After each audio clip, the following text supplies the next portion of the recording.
Hello and welcome back to our bonus episode for those made to do sustainability. We are joined again with Michelle Lee, founder of two successful initiatives, Clever Carbon and Women in Climate, where we are answering the wildcard question today that we proposed to Michelle in our main episode. So for a bit of context, Michelle, we try to make the wildcard question a little unexpected, thought-provoking, and the sky's the limit on how you approach it, so no pressure. So I'll revise the question for you. With the rise of stakeholder capitalism, we can say that the future of business is ESG-centric. Can you paint a picture of what the future of work looks like in this scenario? For example, new jobs created, new skills that need to be learnt, competencies. I think that there is an opportunity to revisit ownership as a topic. And if we think about business models, think about your dishwasher. Maybe you have a dishwasher or your clothes washer at home.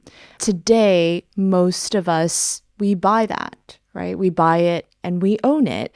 And we hope that it lasts a certain amount of time. But the manufacturer probably hopes that we buy another one before it breaks because then they make more money. So it's kind of a lose-lose situation. But imagine a world you actually pay $10 a month for your dishwasher, right? The manufacturer has every incentive to make sure it works properly, that you have the proper parts needed, and that it's very durable because then it costs them actually less to have to manufacture a new one. If you're just using the same one over and over, then they're incentivized to produce less, right? So just thinking about the different ways we own things. And that also leads to the sharing model, right? Think about your vehicle. Today, when you have a vehicle, it sits in the driveway for like 80-90% of its life. We don't even use it. But we're manufacturing more and more vehicles to just sit on driveways. Now, if we were able to share our mobility and share our vehicles, how would that change sustainability and make things more ESG-centric, as you said earlier, Mandy, right?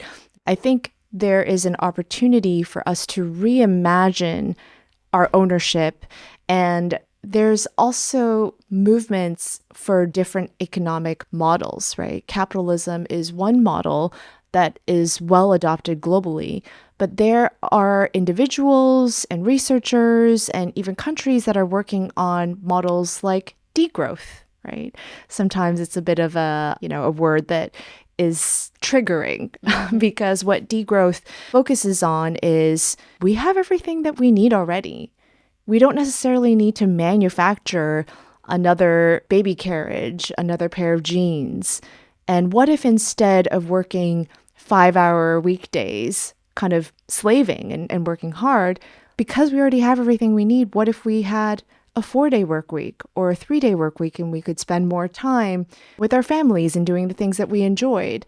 Now, it's not simple, right? Because we have healthcare and we, like our avocados and, nice things in life. So how could we sustain that if we're not making an income that matches that? Again, another point to reimagine. Yeah, and I love what you said there around sharing, which makes me think of the gig economy and how it kind of benefits local communities. So it's good for the planet and it's good for the communities and it's good for our pockets as well as consumers, right? And if we go back to the original question that Mandy threw out there, stakeholder capitalism, just really quickly to kind of explain what it is in case people are hearing it for the first time. It's a new way of doing business where corporations and startups and SMEs are focusing on the needs of all stakeholders, not just the shareholders. So the focus shifts from just making more money for the shareholders, for the board, or for the investors, like you said in the main episode, and growing year on year at a really fast pace. So shifting the focus from that exclusively. Those are still really good metrics, and every business should focus on growth and profit, but also taking into account the needs of their supply chain, inviting their partners, inviting their suppliers, their employees, the local community to the table to have a discussion and leading with that kind of purpose in mind, and really balancing those three key aspects: profit, people, and planet. That's really an exciting new model of capitalism, which I'm seeing more and more businesses kind of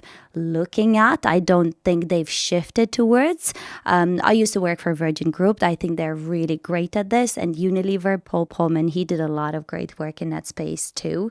But there's still so much more to do in order to get the SMEs on board as well and to get more corporations to adopt that model. But I think it's a really interesting one. Amazing. Thank you, Michelle, for your time today.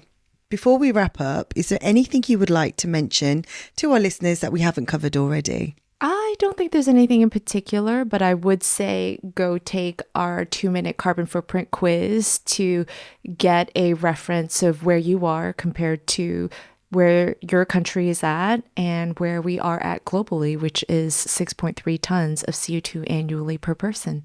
Thank you. Fab. See you soon. We will do. Thanks for your time.